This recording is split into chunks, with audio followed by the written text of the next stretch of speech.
નમસ્કાર વિદ્યાર્થી દોસ્તો, આપ સૌ જાણતા હશો કે આ વર્ષ એ ઉમાશંકર જોશીની જન્મશતાબ્દીનું વર્ષ છે અને એમની જન્મશતાબ્દી ગુજરાત હર્ષભેર ઉમંગભેર ઉજવી રહ્યું છે.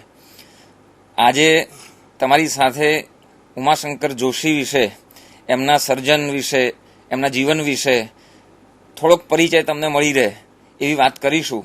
આજે મારી સાથે મારા ગુરુ પ્રોફેસર રોહિતભાઈ પંચોલી, ઈડર કોલેજમાં ગુજરાતી વિભાગના અધ્યક્ષ છે, એ મારી સાથે છે. તો ઉમાશંકર જોશી વિશે એ વાત કરવાના છે. આપણે ઉમાશંકર જોશીના જીવન અને સર્જનને જાણીએ, એમનો પરિચય કરીએ એ પહેલાં અમે સપ્ટેમ્બરની ગઈ 25મી તારીખે ઉમાશંકર જોશીના જન્મસ્થળ, એમના વતનની મુલાકાત લીધેલી. એ મુલાકાત વખતે એમના જે સંસ્મરણો અમે તાજા કર્યા એની એક નાનકડી ફિલ્મ તમારી સામે અમે મૂકીએ છીએ. એ દોસ્તો જુઓ.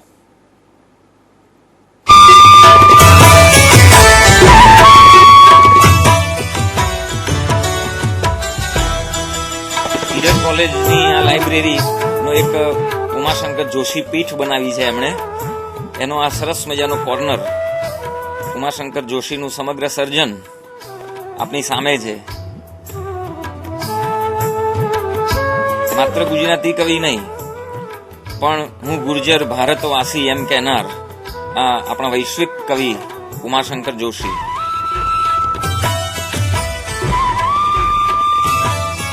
વિષ્ણુપ્રસાદ ત્રિવેદીએ જેને વૈશ્વિક હૃદયનો મહાન કવિ કહ્યો, એ આ ઉમાશંકર જોશી.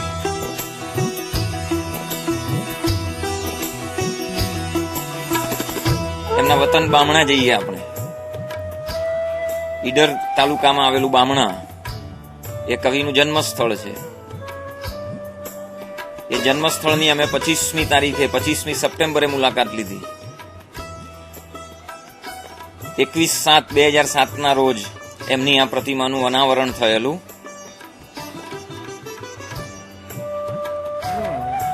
કવિની જન્મભૂમિ પર પગ મૂકતા અમને જે રોમાંચ થયો એ અવર્ણનીય છે.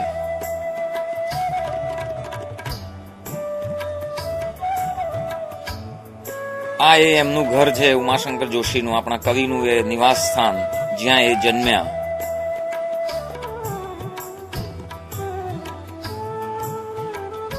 આપણે અહીંયા બામણામાં છીએ અને બામણામાં ઉમાશંકર જોશી જ્યાં જન્મેલા એ એમનું આ જન્મસ્થળ અને આ એમનું ઘર. વિષ્ણુપ્રસાદ ત્રિવેદી જેને આ આપણા ઋષિ કવિ 21/7/1911 એમનો જન્મ થયેલો. બામણા ગામ એમના પિતાનું ગામ, એમનું વતન ગામ.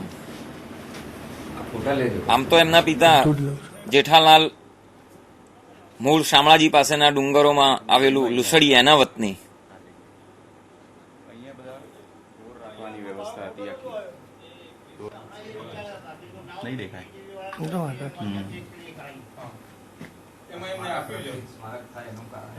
આ ઉમાશંકર જોશીના ઘરની જે ઘર વખરી છે, ચીજ વસ્તુઓ છે, એમના સંસ્મરણો અહીં સચવાયા છે. આ અશોકભાઈ છે, સગી ભત્રીજીના પુત્ર છે.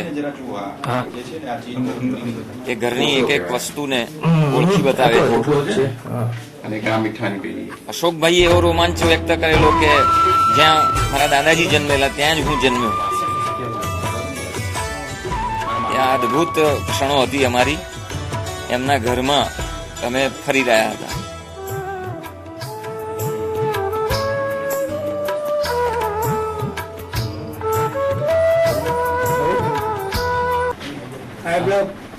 એમના માતુશ્રી છે. આ એક પરિવારનો ફોટો છે.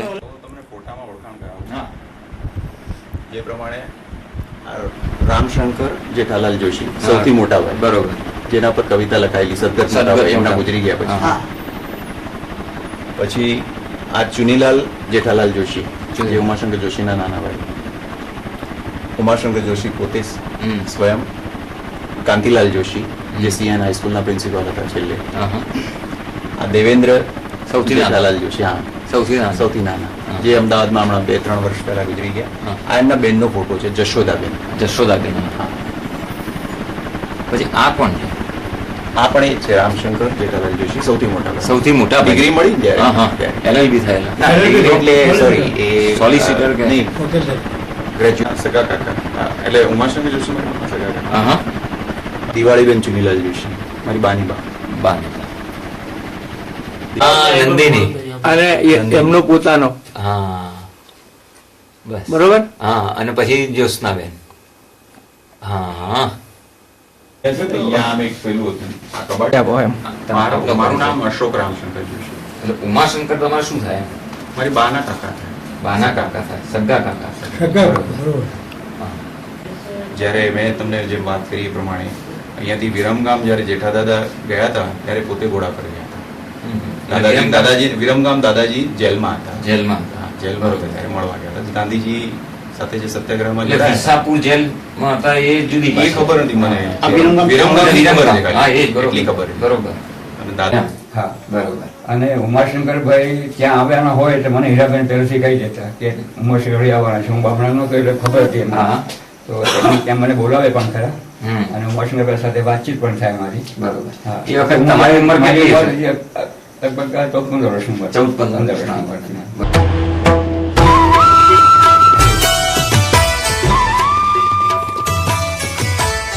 ઉમાશંકર જોશીનું આ નિવાસ સ્થાન, જેની પછવાડે ડુંગર આવેલો છે ખંભેરિયો, એ ખંભેરિયા ઉપર ચડીને એમણે વિશ્વ શાંતિના કાવ્યો લખેલા અને બીજી કવિતાઓની રચના પણ અહીંયા થયેલી. પ્રાકૃતિક પરિવેશમાં વીંટળાયેલું એ બામણા, એ પ્રકૃતિથી ખચિત એમનું એ વતન, અને એ વતનમાંથી એમને જે શબ્દ મળ્યો છે એ શબ્દ એમને ક્યાં ક્યાં લઈ ગયો. જુઓ આ વનરાજી,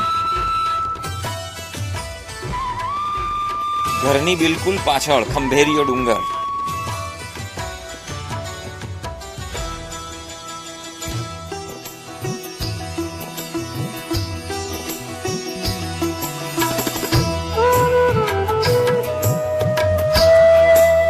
આ છે બામણા.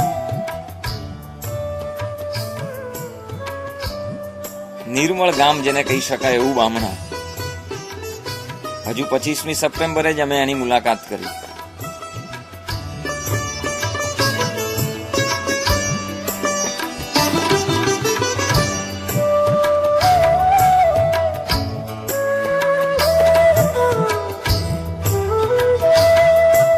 આ એમની ભત્રીજીનું ઘર છે. અશોકભાઈ બહુ પ્રેમપૂર્વક એ એમના ઘરને બતાવી રહ્યા છે. ઉમાશંકર જોશી જ્યાં 1 થી 3 ધોરણ સુધી જેમણે અભ્યાસ કર્યો ઉમાશંકરે, એ બામણાની આ શાળા છે. આ શાળામાં એમણે 3 ધોરણ સુધીનો અભ્યાસ કરેલો. અત્યારે તો હવે બામણામાં નવી સ્કૂલ સ્થપાઈ છે અને એ નવી સ્કૂલ છે. આ એ વખતની શાળા છે.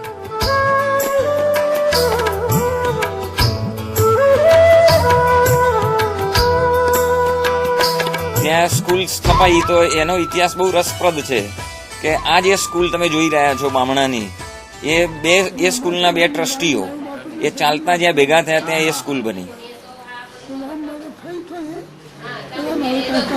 બરોબર. હા. એમને પ્રાથમિક શિક્ષણ બાબરામાં લીધું. એમનું વતન પહેલું ગયે તો મુસળિયા. પછી બામણા, અને બામણાથી એ મોસનભાઈ ત્યાં ભણવા મોકલ્યા. રજાઓ પડી ત્યારે આવે ત્યારે એ ત્યાંથી ચાલીને જતા. ચાલીને જતા એટલે ચાલીને આવતા. તમે કવિતા લખતા હતા, તમને કવિતા બતાવતા, એ કહેતા કવિતા વિશે કોઈ વાત કરતા તમને? એ અમારો ખંભેરો ડુંગર ઉપર જવાનું એમને ખાસ. ખંભેરો ડુંગર હા, જોયો ને મેં. પાછળ એ ડુંગર ઉપર જઈને ક્યાં છે લખવાનું બધું ત્યાં જ કરતા. હા, અને આખી દુનિયામાં જાણીતા થઈ ગયા તો એ તમારા જોડે તો એવો ને એવો સંબંધ એવો સંબંધ. એમ. સગા પ્રત્યેનો ભાવ એટલો ને એટલો એમ. એમનો. તમને આવો એટલે પ્રેમથી કે ભોગીલાલ કઈ બોલાવતા? તમને શું કઈ બોલાવતા? તમને ભોગીલાલ કઈ બોલાવતા?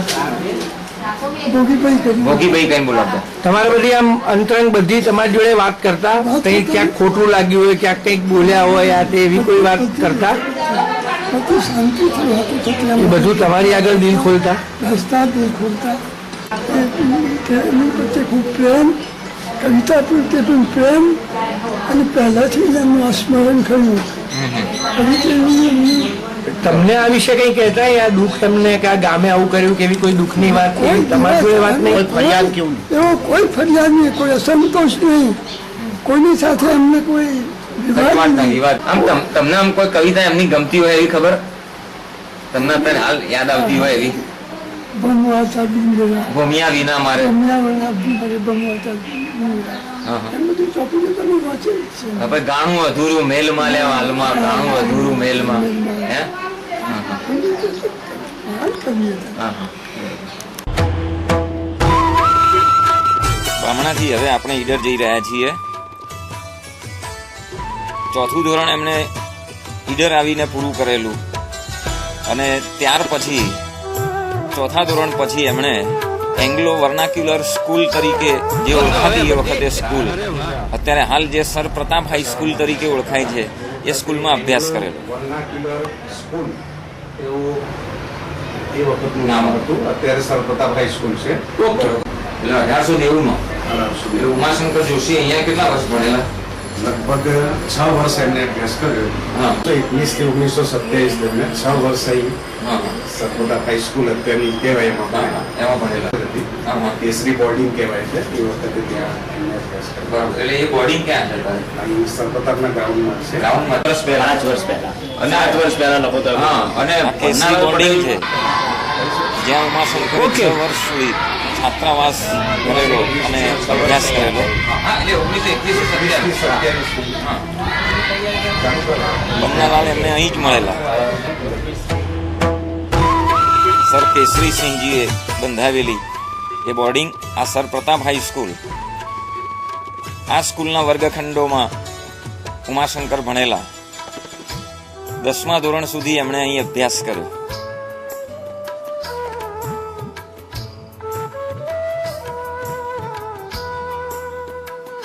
અત્યારે જે આ બાળકો રમી રહ્યા છે, ભણી રહ્યા છે, બસ ઉમાશંકર આ જ રીતે એ વર્ષોમાં 1921 થી 27 દરમિયાન ભણતા હશે.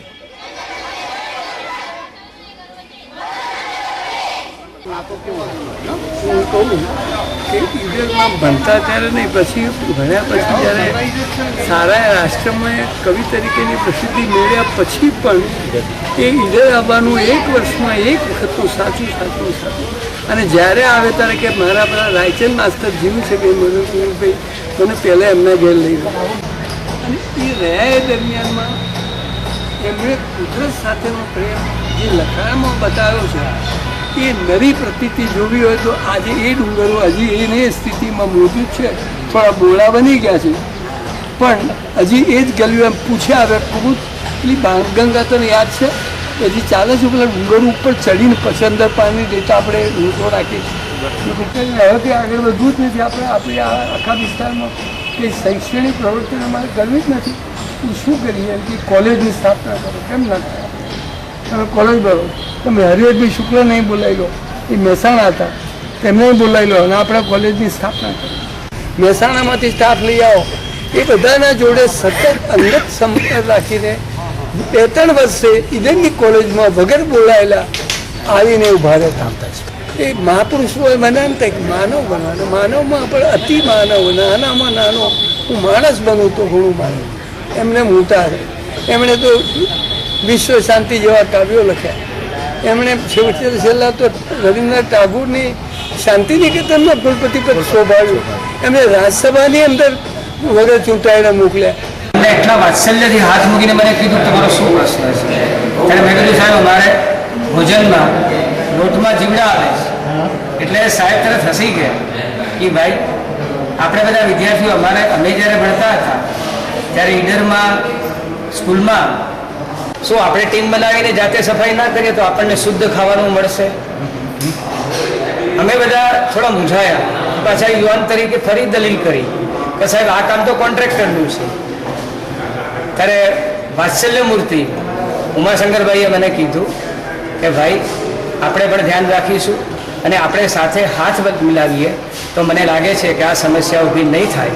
અમે બધા હોસ્ટેલના વિદ્યાર્થીઓ હસતા મોઢે અમારી ઇન્સ્ટિટ્યૂટ પર પાછા ગયા હતા. એક આવા વાત્સલ્ય મૂર્તિ કહીએ એવા કુલપતિ આપણને ભાગ્યે જ જોવા મળે અને ઇવન હોસ્ટેલના પ્રશ્નોમાં પણ એમનો જે ઉકેલ હતો એ કેટલો રચનાત્મક હતો કે જેથી વિદ્યાર્થીઓ ખુશ થઈને જતા. દોસ્તો, 77 વર્ષના ભરચક આયુષ્યમાં આપણા આ કવિશ્રેષ્ઠે ભરપૂર સર્જન કર્યું છે. એમની લેખીની ગુજરાતી સાહિત્યના ગદ્ય પદ્યના લગભગ પ્રત્યેક સ્વરૂપમાં સફળતાપૂર્વક વિહરી છે અને એના પરિપાક રૂપે આપણને કેટલાક અદ્ભુત સર્જનો સાંપડ્યા છે. સૌંદર્યોપી ઉર્જરણ ઘાસે પછી આપમેળે એમ કહેનાર આ આપણા સર્જક પછી આપમેળે ગાયા કર્યું છે. એમણે એમ કહ્યું છે કે ગર્ભમાં રહેલા બાળકની બીડેલી આંખો માતાના ચહેરામાં ટમકે, મારા અસ્તિત્વમાં કાવ્ય ચમકતું તમે જોયું છે. આવી મુગ્ધતાનો આ કવિ અને એણે જે ભરપૂર સર્જન કર્યું છે, આવો એના ઉપર એક દૃષ્ટિપાત કરી લઈએ.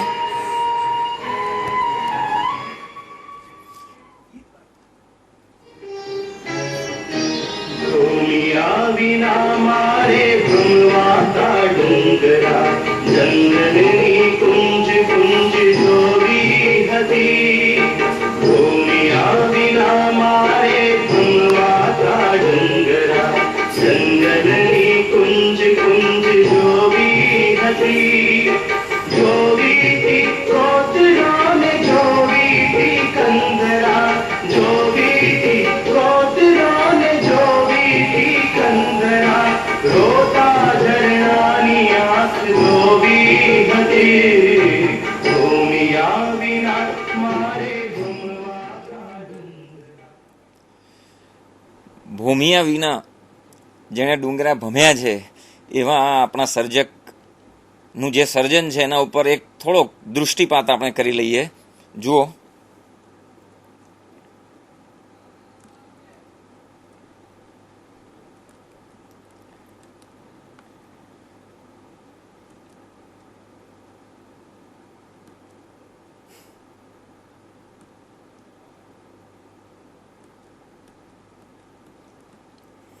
આ એમનું કાવ્ય સર્જન છે.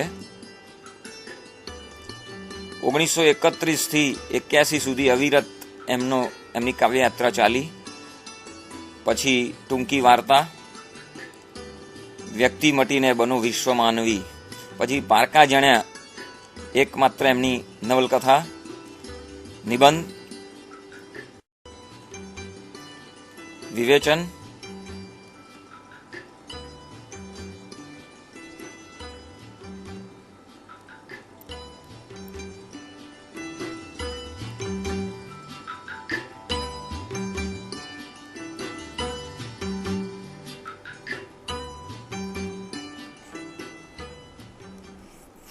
એમનું અંગ્રેજી સર્જન, મરણોત્તર એમના આ સંપાદનો છે.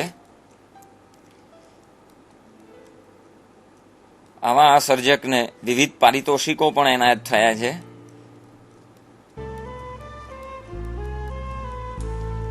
આ આપણા સર્જકે આવા વિશિષ્ટ હોદ્દા શોભાવ્યા છે. એ પદને ગરિમા એમને બક્ષી છે. એમને વિવિધ યુનિવર્સિટીઓએ ડિલીટની માનાર્હ પદવી પણ એનાયત કરી. આવા આ સર્જક. તો પંચોલી સાહેબ, આપણા આ કવિની જે પ્રથમ કવિતા છે વિશ્વ શાંતિ, એ કવિતાની શરૂઆતની પ્રથમ પંક્તિ છે, ત્યાં દૂરથી મંગલ શબ્દ આવતો. અને એમનો અંતિમ કાવ્ય સંગ્રહ સપ્તપદી, એ સપ્તપદીનું અંતિમ કાવ્ય એટલે એમના ઉમાશંકર જોશીનું અંતિમ કાવ્ય, એની છેલ્લી પંક્તિ છે, છેલ્લો શબ્દ તો મૌનને જ કહેવાનો હોય. તો શબ્દથી મૌન સુધીની એમની આ કાવ્ય યાત્રા, એના વિશે આપ જરા થોડોક પરિચય કરાવો. ઉમાશંકર જોશીને એકવાર પૂછવામાં આવ્યું કે આજથી 100 વર્ષ પછી એક અન્ય વ્યક્તિ તરીકે તમારે ગુજરાતી સાહિત્યનો ઇતિહાસ લખવાનો આવે તો તમે ઉમાશંકર જોશીના કયા સર્જનને વધારે પ્રાધાન્ય આપો? ત્યારે એમણે કહેલું કે ચોક્કસ કવિ તરીકે. અને આપણે બધા જ જાણીએ છીએ કે લાગત 5 દાયકાઓ સુધી અવિરતપણે જો કોઈ એમની સાધના ચાલી હોય તો એ કાવ્ય સાધના છે. અનેક પડાવો આવ્યા છે, અનેક વળાંકો આવ્યા છે, પણ સતત સાતત્યપૂર્વક એમણે આ સાધનાને જીવંત રાખી છે. હમણાં યશોધરભાઈએ વાત કરી, અવાજથી મૌન સુધી વિસ્તરતી કવિતા એ ઉમાશંકર જોશીની કવિતા છે. જીવનનું નિયામક તત્વ પશુબળ નહીં પણ પ્રેમ છે, એ એમનું જીવન મંત્ર અને કાવ્ય મંત્ર ઉભરી રહ્યો છે. વિશ્વ શાંતિ એમનો પહેલો સંગ્રહ, કહો કે આમ તો 491 પંક્તિઓનું એ દીર્ઘ કાવ્ય છે, એમણે ખંડ કાવ્ય કહ્યું એને, પણ એની જે પહેલી જ પંક્તિ છે, ત્યાં દૂરથી મંગલ શબ્દ આવતો, શતાબ્દીઓના ચિરશાંત ઘુમ્મટો ગજાવતો ચેતન મંત્ર આવતો. આ ચેતન મંત્ર આ છે, તું પાપ સાથે નવ પાપી મારતો. આ ચેતન મંત્ર જમાને જમાને અનેક પૈગંબરોએ ઝીલ્યો છે, અને છતાં હિંસાચારમાં રાચતી પ્રજા એનો લાભ લઈ શકી નહીં. કવિની નજર છેવટે ગાંધીજી ઉપર ઠરે છે. ગાંધીજીને એમણે જીવનનો કલાધર કહ્યા, અને વિશ્વ માનવીની જે કલ્પના છે ઉમાશંકરની, એ કદાચ ગાંધીજીમાં જ ચરિતાર્થ થાય છે. એમણે જ કહ્યું છે ને કે તમે તો છો ના પૂર્વના કે ના પશ્ચિમના, અહિંસા સત્ય ને પ્રેમ થોડા છે કોઈ એકના. એટલું જ નહીં, પણ જેમાં થોડી ક્રાંતદર્શિતા પ્રગટી છે એ પણ આની અંદર છે. આજે આપણે બધા પર્યાવરણીય અસંતુલનના માઠા પરિણામો ભોગવી રહ્યા છીએ, તો એનો ઉકેલ એ આપણને અહીંયા વિશ્વ શાંતિ મળે છે. વિશાળે જગ વિસ્તારે નથી એક જ માનવી, પશુ છે, પંખી છે, પુષ્પો, વનોની છે વનસ્પતિ. પ્રકૃતિમાં રમતા દુભાશે લેશ જો એ દિલે, શાંતિની સ્વપ્ન છાયાએ કદી મનુષ્યને શે મળે. તો આ વિશ્વ શાંતિ જેવી અત્યંત વ્યાપક અને ગહન એવી ભાવનાથી આ 20 વર્ષનો યુવાન ગુજરાતી કવિતામાં પગ મારે છે. વિસ્મય થાય છે કે જે ઉંમરે પ્રણય અને પ્રકૃતિ જેવા સંવેદનો મનમાં રમતા હોય, ત્યાં આ કવિ એ વિશ્વ શાંતિનું સંવેદન લઈને આવે છે.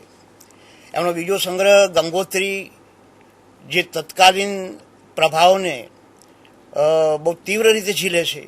ખાસ કરીને ગાંધીયુગીન જે ભાવનાઓ છે અને વિચારસરણીઓ છે એ એની અંદર પ્રગટી છે. આદર્શ અને વ્યવહાર, ભાવના અને વાસ્તવનો સુમેળ આ સંગ્રહની ઘણી રચનાઓમાં છે. પણ જેમાં ઉમાશંકરનું કવિત્વ પ્રગટ થતું હોય એવી 5-6 રચનાઓ વિશેષ ધ્યાનપાત્ર છે. એમાંનું એક તો એમનું જાણીતું ગીત, ભૂમિયા વિના મારે ભમવાતા ડુંગર, જંગલની કુંજ કુંજ જોવી હતી, જોવીતી કોતરો ને જોવીતી કંદરા, રોતા ઝરણાની આંખ લોવી હતી. સાહેબ, આ તો કવિ જ આ કહી શકે કે રોતા ઝરણાની આંખ લોવી હતી. આ કવિતા છે. પ્રકૃતિ પાસેથી એમને સૌંદર્ય મંત્ર મળ્યો છે. અને આ જ સંગ્રહમાં પેલી વાત આવી, સમાજવાદી વિચારસરણી એમની, કે ભૂખ્યા જનોનો જઠરાગ્નિ જાગશે, ખંડેરની ભસ્મ કણી ન લાદશે. કે આ પણ ક્રાંતદર્શી કાવ્ય જ છે. આપણે પણ આજે મૂડી વાત તરફ જ ધકેલાતા જઈએ છીએ, અને ભૂખ્યા જનોનો જઠરાગ્નિ એ ગમે ત્યારે જાગે જ, અને પરિણામ તો એમણે સ્પષ્ટ કરી દીધું છે, ખંડેરની ભસ્મ કણી ન લાદશે.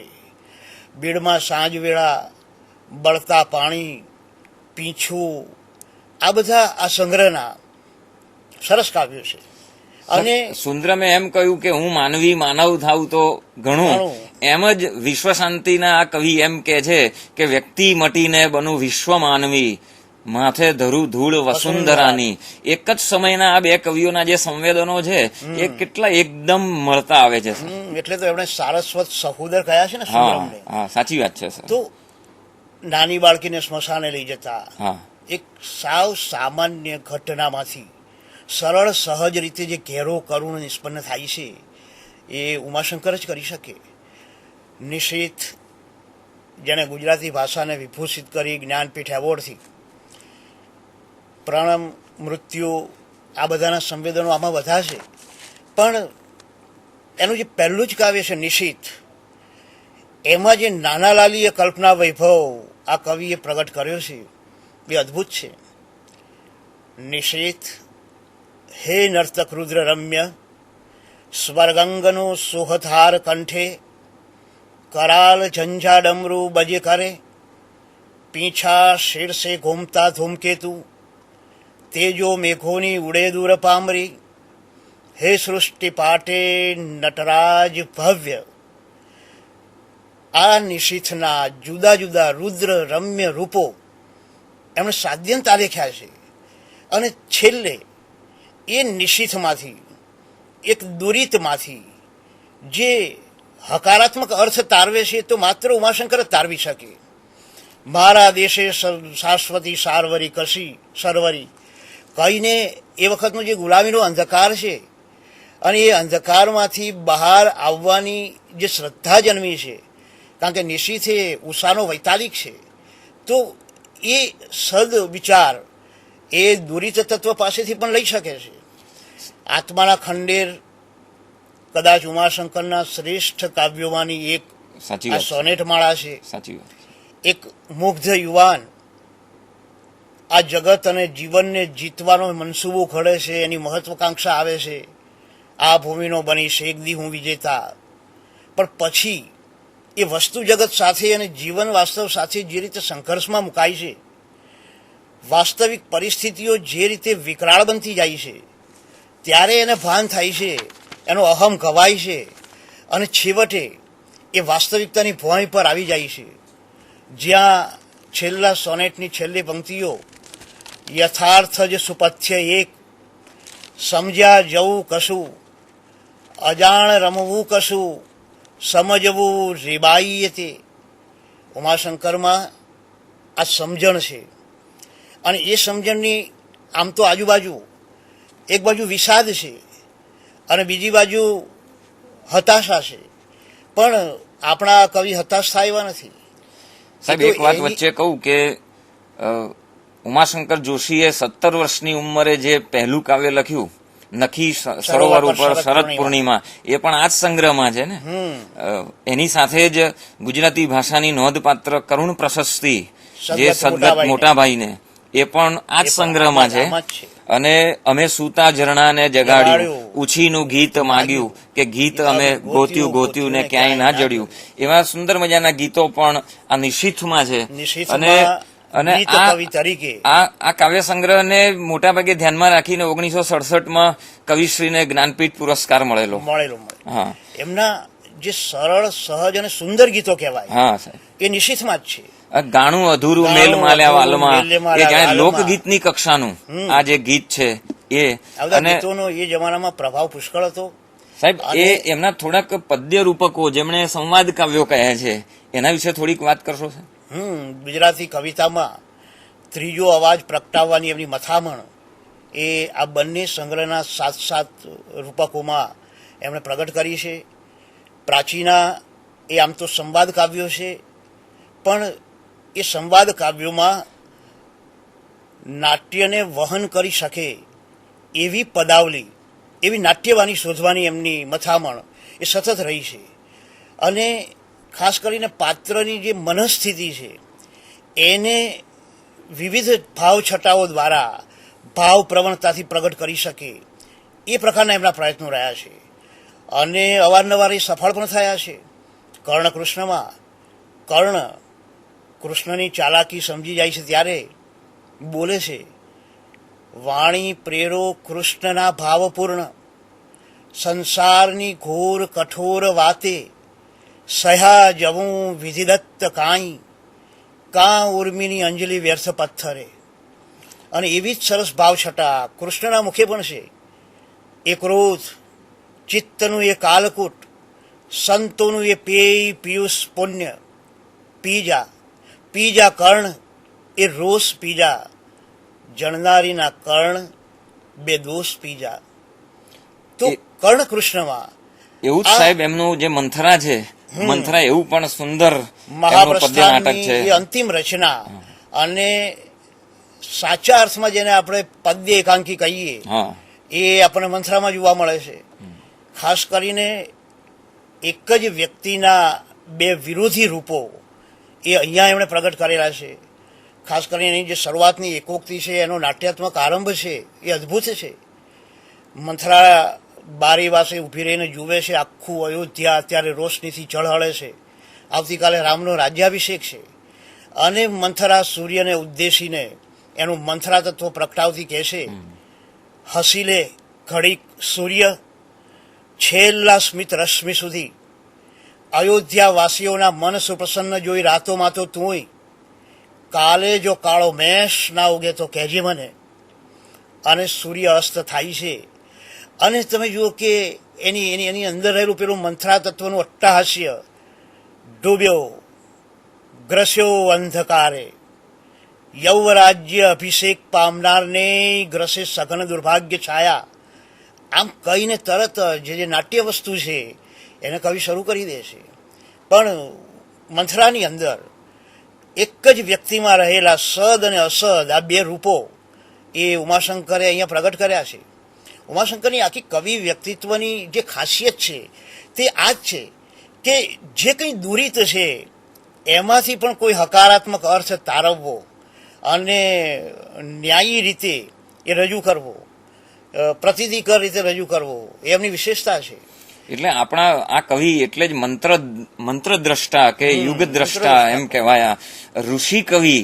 આ ઋષિ કવિ ઉમાશંકર એમની ઘણી બધી પંક્તિઓ જેના એના મુક્તકો છે, એ મુક્તકો વસંત વર્ષાની અંદર હા આ મુક્તકો એની વિશેષતા છે કે પરાર્થે તરે આંખમાં આંસુ જ્યારે મળે મર્દને સ્ત્રીની ઊંચાઈ ત્યારે, મને મળી નિષ્ફળતા અનેક, તેથી થયો સફળ કંઈક હું જિંદગીમાં, મોટાઓની અલ્પતા જોઈને થાક્યો છું, હા નાનાની મોટાઈ જોઈને જીવું છું, જે થયો પ્રાપ્ત ઉપાધિ યોગ, બની રહો તેજ સમાધિ યોગ. હા, આ બધી સરસ મજાના મુક્તકો પણ એમના એ છે. પછી આતિથ્ય, વસંત વર્ષા, અભિજ્ઞાથી એક બહુ મોટો વળાંક એમની કવિતામાં આવે છે. છિન્ન ભિન્ન છું અને શોધ, આ બે કાવ્યો પછીથી એમણે સપ્તપદીની અંદર મૂક્યા. પણ કેટલાક ગાંધીજી વિશેના, ગુજરાતી ભાષા વિશેના, ગુજરાત વિશેના સ્તવન કાવ્યો એ આની અંદર ઘણા બધા છે. સાહેબ આમ તો ધારાવસ્ત્ર એ પણ બહુ સરસ કાવ્ય સંગ્રહ છે.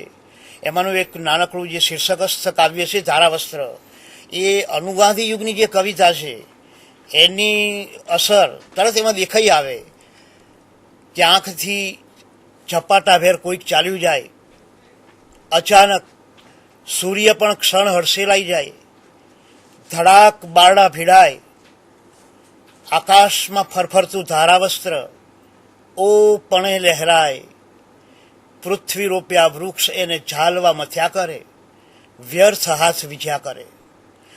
માઇલોના માઇલો મારી અંદર એક પંખીને કંઈ કહેવું હતું. આ બધા ધારાવસ્ત્રના શ્રેષ્ઠ કાવ્યો છે. એક પંખીને કંઈક કહેવું હતું એ વાસ્તવમાં તો સર્જકને કંઈક કહેવું સર્જકને છે, કંઈક કહેવું છે, અને દરેક પણ યુગમાં માનવ જાતિ કવિઓનો પાસે સાંભળવાનો ટાઈમ નથી. સર્જકનો આ પ્રશ્ન જ હોય છે દરેક યુગના દરેક સર્જકનો યુગમાં કે એને કંઈક કહેવું છે, પણ આ પ્રજાને એવો સમય નથી, ઉભા રહેવાનો સમય નથી કે કાન માંડીને એ સર્જકને સાંભળે. દરેક અને કવિને આ એની વેદના તો ભોગવવાની આવે જ છે. એની જે મનીષા છે, અંતરની જે ઈચ્છા છે એ અધૂરી રહી જાય છે.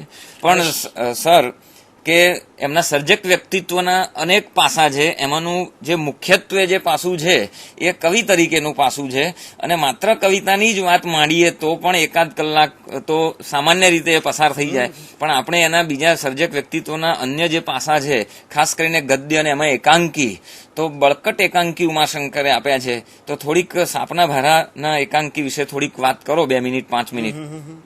આમ તો ઉમાશંકરે શરૂઆતમાં જ કહેલું કે મને જ્યાં હોય ત્યાં નાટક દેખાય છે, અને વિસાપુરની જેલમાં એ હતા ત્યારે જ આ સાપના ભારાના કેટલાક એકાંકીઓ લખાયા.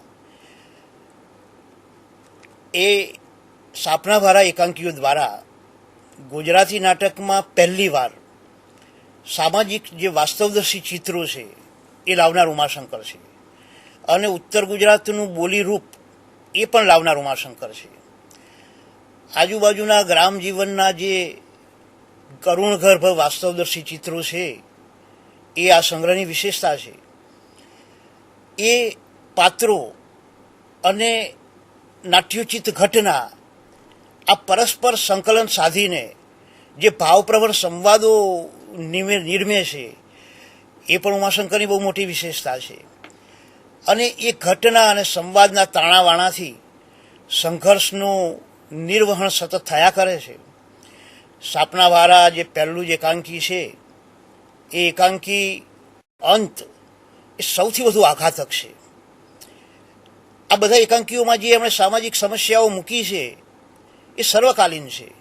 દીકરીને સાપનો ભારો ગણવાનું જે અમાનવી અને રૂઢ વલણ આપણે તે ચાલ્યું આવતું હતું એને ઉજાગર કરતું આ એકાંકી જ્યારે એકાંકીના અંતે પેલી મરણાસન પોતાની પુત્રીને કાચનો શીરો ખવડાવ્યા પછી અને એની પાસેથી એ સગર્ભા કરનારનું નામ જાણ્યા પછી એની માતા અંબા બહાર આવે છે. લેખકે અંબા અને ધનબાઈ સાસુ અને માતા બંનેને સામસામે મૂકી છે. ધનબાઈ પૂછે છે કે કોઈનું નામ દીધું?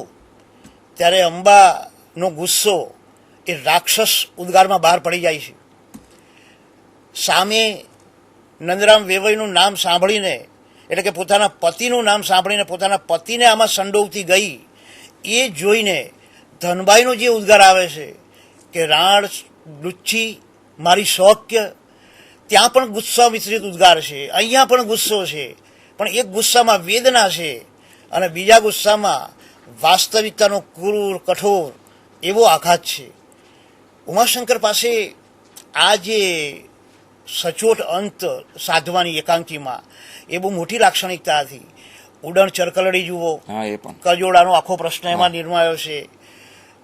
કડલા અમારી ઈડર કોલેજે તો વારંવાર ભજવી છે, તો એની અંદર પણ એક બાજુ શોષક છે અને બીજી બાજુ શોષિત છે. એ જ રીતે ઉડણ ચરકલડી મારી આપણે આ બધા જે એકાંકીઓ છે લગભગ 24 જેટલા એકાંકી શહીદ અને સાપના વારાની અંદર ઉમાશંકરે આપ્યા છે. એવું જ એમનું સારું પ્રદાન વાર્તા ક્ષેત્રે છે. હા સાહેબ, તો એમની એ જે ઉમાશંકરે પોતે જ એમની શ્રેષ્ઠ વાર્તાઓનો એક સંગ્રહ આપણને આપ્યો કે ઉમાશંકર જોશીની શ્રેષ્ઠ વાર્તાઓ, તો એમાં જે મારી ચંપાનો વર કે શ્રાવણી મેળો એના વિશે થોડીક ઝાકળિયું. આમ તો એમનો શ્રાવણી મેળો પહેલો વાર્તા સંગ્રહ અને પછી અંતરાલ અને એક અડધું બેમાંથી થોડીક વાર્તાઓ લઈને એમણે જે વિસામો સંગ્રહ આપ્યો, લગભગ 37 વાર્તાઓ એમણે આપી. પણ એમની વાર્તાઓમાં મોટી ભાગે જે નિમ્ન અને મધ્યમ વર્ગના માનવો છે એમની વેદના સંવેદના એ નિરૂપવાનું વલણ એમનું વધારે છે. આમ તો ઉમાશંકર એવું કહેલું કે લેખકની ભાવ પરિસ્થિતિને સરસ રીતે વર્ણવે એવું શુદ્ધ કલા સ્વરૂપ એ વાર્તા લેખનનું છે. અને મારી ચંપાનો વર એ મનોવૈજ્ઞાનિક નિરૂપણની દ્રષ્ટિએ બહુ સરસ વાર્તા છે. લક્ષ્મી એ પોતાની પુત્રી, યુવાન પુત્રી પરણિતા ચંપા એના પતિ પૂનમલાલ સાથે આડ સંબંધ ધરાવે છે. એ પૂનમલાલનું અવસાન થાય છે. ચંપા રૂવે છે ત્યારે લક્ષ્મી કહે છે કે રોમાં ચંપા, હું રોનારી બેઠી છું ને. અને તરત જ ચંપા જે સગર્ભા છે એ પોતાની પુત્રીને જન્મ આપીને એને બમણા વાલથી ઉછેરીને પોતાની માતાની સામેનું વેર એને વાળવું છે. આ કેટલું ઊંડું મનોવિજ્ઞાન થયું. સાચી વાત. અને વાર્તા જેવા સ્વરૂપમાં ઉમાશંકર લઈ આવે છે. પગલીનો પાડનાર, એમના ઉમાશંકરની કેટલીક વાર્તાના અંતે આવતા એકાદ વાક્યમાં જે ચમત્કૃતિ આવે છે. એમણે કહ્યું ને કે વાર્તા એટલે અનુભૂતિ કણ. અનુભૂતિ કણ એમ વાર્તાની વ્યાખ્યા જ આવી આપી છે કે એમાં કોઈ અનુભૂતિ હોય અને એ અનુભૂતિ જેને ધૂમકેતુ તણખો કહે છે એને જ ઉમાશંકર અનુભૂતિ કણ અનુભૂતિ કહે છે. અને એ અનુભૂતિને ઉપકારક વસ્તુ એમને મળી રહ્યું છે. હા, મળી રહ્યું છે. અને એનું સરસ રીતે નિર્વહન પણ કર્યું એમણે. તો એ જે પગલીનો પાડનાર એમાં જે વૃદ્ધ શાંતારામ છે એના પૌત્રની ઝંખના છે. અંદર પુત્રવધુ છે. વારે વારે આ શાંતારામ એ બાજુ કાન સરવા કરે છે અચાનક ત્યાં પુત્રનો જન્મ થાય છે, અહીંયા શાંતારામનું અવસાન થાય છે અને પેલું સાક્ષીપાત્ર બોલે છે કે ડોસાએ ખોળિયું બદલ્યું મારા ભાઈ, બહારના ખંડમાંથી અંદરના ખંડમાં ગયા એટલું. તો આ જે વાક્યો છે ને એમાં જે ચમત્કૃતિ પ્રગટે છે, ઉમાશંકરનું આખું માનવીય રૂપ, સર્જક તરીકે ઉમાશંકર એ પૂર્ણપણે માનવ પ્રેમી છે. અને મનુષ્યમાંથી શ્રદ્ધા એમણે ક્યારેય ગુમાવી, ભલે એમણે છિન્ન ભિન્ન શું એમ કહ્યું, પણ છતાં એ છિન્ન ભિન્નની અનુભૂતિની પાછળ એમણે જે શોધ કરી એ તો અભિવ્યક્તિની કરી, અને એ શોધ જ આ છે કે માનવ જીવનમાં એવા ઘણા બધા હતાશ કરી દેવા પરિબળો છે, પણ એ પરિબળોની પેલે પાર જે સત્ય છે એ સત્યનું આકલન, એનું શોધન પરીક્ષણ, એનું દર્શન, એ તો ઉમાશંકરની પ્રિય પ્રવૃત્તિ રહી છે. હા, અને સાહેબ એમણે વિવેચનમાં પણ એમની કલમ ચાલી છે અને અદભુત વિવેચન ગ્રંથો આપણને આપ્યા છે. તો થોડીક વાત વિવેચનની પણ થઈ જાય. કવિ પછીનું એમનું જો સૌથી સમર્થ પ્રદાન હોય તો એ વિવેચનનું છે, અને એમાં પણ લગભગ સળંગ 4 દાયકા સુધી ઉમાશંકરે વિવેચન પ્રવૃત્તિ કરી છે. પ્રત્યક્ષ અને પરોક્ષ બંને પ્રકારનું વિવેચન એમણે આપ્યું છે. ઉમાશંકર જીવનગામી એવા વિવેચક છે, અને ભાવકને કઈ રીતે આસ્વાદ વૃત્તિ તરફ વાળવો, એની દિશા બતાવવી, વિવિધ રસસ્થાનો કઈ રીતે શોધવા, આ એ વિવેચનની એમની પાયાની જેને કહેવાય એવી લાક્ષણિકતાઓ છે. આખો એક અધ્યયનથી એમણે વિવેચન પ્રવૃત્તિ શરૂ કરી અને લગભગ 15 વિવેચન સંગ્રહો. આખો એક અધ્યયન છે તો એમના પીએચડી નો થીસીસ છે, મહાનિબંધ છે, પણ એક માઇલસ્ટોન રૂપ છે, એક માઇલસ્ટોન કે પીએચડી કઈ રીતે કરાય. આજના જે વિદ્યાર્થીઓ પીએચડી થાય છે કે અધ્યાપકો પણ પીએચડી થાય છે, તો એમણે આખો એક અધ્યયન એમની નજર સામે રાખવું જોઈએ કે આ રીતે પીએચડી થાય. એ એક આદર્શ છે. સાચી વાત છે. જેને કહેવાય ને કે પૌરાણિક યુગથી માંડીને છેક આધુનિક યુગ સુધી ઉમાશંકરનું વિવેચન વિહરે છે, અને જેને કહેવાય કે ઉત્તમ સર્જકો, ઉત્તમ કૃતિઓ, ઉત્તમ સાહિત્ય પ્રવાહો, આ બધામાં એમણે વિવેચનની કલમ ચલાવી છે. અને સાહિત્યના સિદ્ધાંતોમાં જઈએ તો કેટલાક કાવ્ય સિદ્ધાંતો એમણે લીધા છે, છંદ ઉપકરણ જેવા, છંદ અને કલ્પન જેવા ઉપકરણો લીધેલા છે. સર્જન પ્રક્રિયા વિશે એમણે બહુ વિશદ રીતે વાત કરી છે. એ જ રીતે કર્તામાં વ્યાસ, વાલ્મીકી, ટાગોર, અરવિંદ, આવા જેને જગત સાહિત્યના ધુરીણો કહેવાય, એમના કૃતિ, સાહિત્ય કૃતિઓ વિશે વાત કરી છે.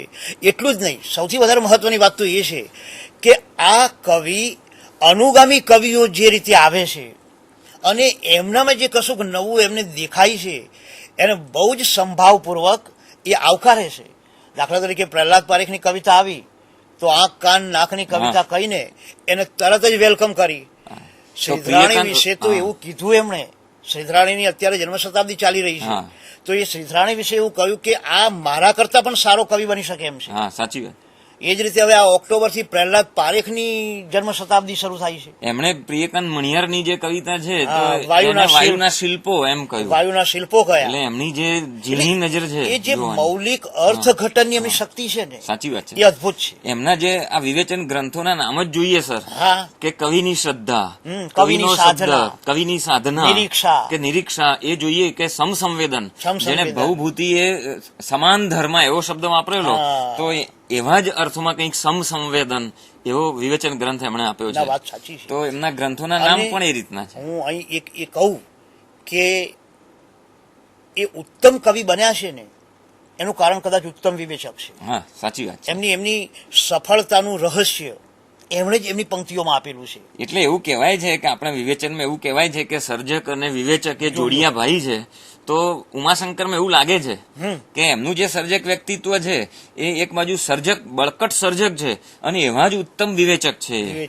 પણ સાથે સાથે સર કે ગુજરાતી પત્રકારત્વ ક્ષેત્રે પણ એમનું જે પ્રદાન છે એ પણ નોંધપાત્ર રહ્યું છે. એમણે સંસ્કૃતિ સામયિક માસિક પત્ર શરૂ કરીને કે એક જે સીમાચિહ્ન આપણને આપ્યું કે સંસ્કૃતિનું પત્રકારત્વ, એ 1947માં શરૂ કર્યું અને છેક 1985 લગભગ 85 સુધી 37 વર્ષ સુધી આ સામયિક એમણે ચલાવ્યું. તો પત્રકારત્વ ક્ષેત્રે ઉમાશંકર વિશે થોડીક વાતો કરો. વાત સાચી છે. આમ તો આપણા મોટાભાગના સાહિત્યકારો એ કોઈને કોઈ પત્રિકા સાથે કાં તો સંકળાયેલા રહ્યા છે ને કાં તો તંત્રી તરીકે રહ્યા છે, અને દરેક મોટા સર્જકને પ્રજાને ડાયરેક્ટ કશું કહેવું હોય છે, અને એ કશું કહેવા માટે આ સામયિક જોઈએ જ. ઉમાશંકરે સંસ્કૃતિ શરૂ કરીને ખરેખર તો એ 4-5 દાયકા સુધી ગુજરાતની પ્રજાના સંસ્કાર જીવનનું ઘડતર કરવાનો ભગીરથ પુરુષાર્થ કર્યો છે. અને એ સમયમાં આમ તો એમણે કહ્યું છે કે પત્રકારત્વનો સળવળાટ તો મારા લોહીમાં જ હતો, અનુભવાતો હતો, અને પાછા પોતાને ગુજરાતના સ્વનિયુક્ત શિક્ષક પણ કહે છે. એટલે એક શિક્ષક તરીકેનું, એક કેળવણીકાર તરીકેનું કામ એમણે આ સંસ્કૃતિ દ્વારા કર્યું. અને એની અંદર પણ એ માત્ર સાહિત્યનું સામયિક નથી, જીવનના લગભગ જે તમામ ક્ષેત્રો છે, ધર્મ, રાજકારણ, અર્થકારણ, સમાજકારણ, સંસ્કૃતિ, અધ્યાત્મ, ચિંતન, આ બધા જ વિષયો એમાં એમણે આવરી લીધા છે. સંસ્કૃતિમાં તંત્રી નોંધ તરીકે જે શિવસંકલ્પ મુકતા, એ પણ જો વાંચીએ તો એમાં ઉમાશંકરનું જીવન વિશેનું જે ગહન ચિંતન છે એ પ્રગટ થાય છે. પંડિત સુખલાલજી, સ્વામી આનંદ, SR ભટ્ટ, કાકા સાહેબ, આ બધાના લેખો એની અંદર પ્રગટ થતા.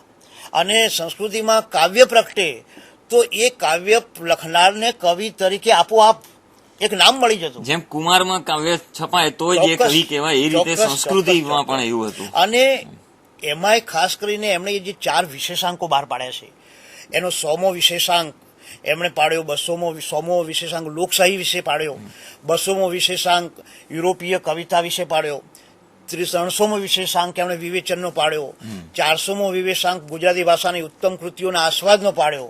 તો આ જે વિશેષાંકો છે એ જેને કહેવાય ને કે ગુજરાતી સાહિત્ય જગતની મોઘેરી મૂડી છે, એ જાળવી રાખવા જેવી છે. એટલે સાહેબ, આ તો જે ઉમાશંકર આવા જે વૈશ્વિક કવિ અને એમના વિશે આપણે વાત માંડીએ ત્યારે 55 મિનિટમાં તો આપણે કેટલું કહી શકીએ, પણ ગાગરમાં સાગર ભરવા જેવું છે આ. અને છતાં તમે એના જે સર્જક વ્યક્તિત્વના જે વિવિધ પાસા છે એના ઉપર જે આમ પ્રકાશ પાડ્યો છે એ બહુ અભિનંદનીય છે.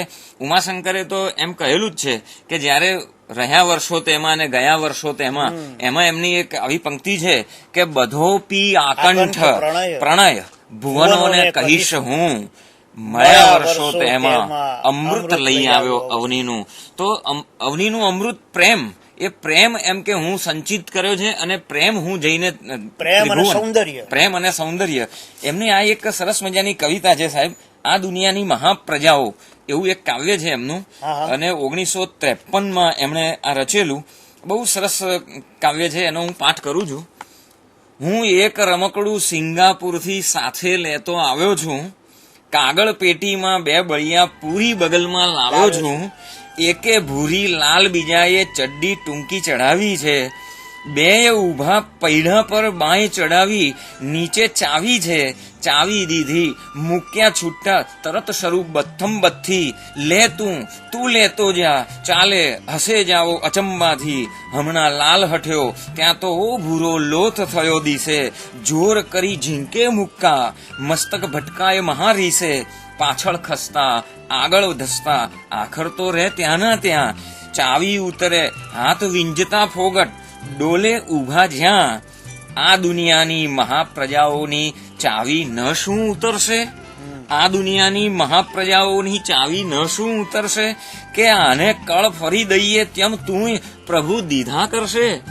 આવી સરસ મજાની રચના, મહાપ્રજાઓ ઉપર જે વાત કરી છે, એમને જે કટાક્ષ કર્યો છે. ઉમાશંકરની જે સંવેદન તંત્ર છે એ એટલું બૃહદ અને સમૃદ્ધ છે કે જીવનની કોઈ પણ સંવેદના, કોઈ પણ અનુભવ એ એમની કવિતામાં ના હોય એવું નથી બનતું. સાચી વાત. અને વિશ્વ માનવી બનવા સુધીની એમની કવિતાની રેન્જ છે. તમે જોજો કે શરૂઆત જે થઈ કે ત્યાં દૂરથી મંગલ શબ્દ આવતો, તો એમની કવિતાની શરૂઆત બહિર્મુખતામાંથી થાય છે અને છેલ્લે અંતર્મુખતામાં પરિણમે છે. પંખીલોક નામનું એમનું જે છેલ્લું કાવ્ય, અને એ કાવ્યમાં એમણે કહ્યું કે નામ મારું ભાષામાં ઓગળી ગયું છે. એટલે ઉમાશંકર જોશી એ ગુજરાતી ભાષાનો પર્યાય છે. તમે ગુજરાતની બહાર જાઓ તો ગુજરાતી ભાષા એ ઉમાશંકર જોશીથી ઓળખાય છે.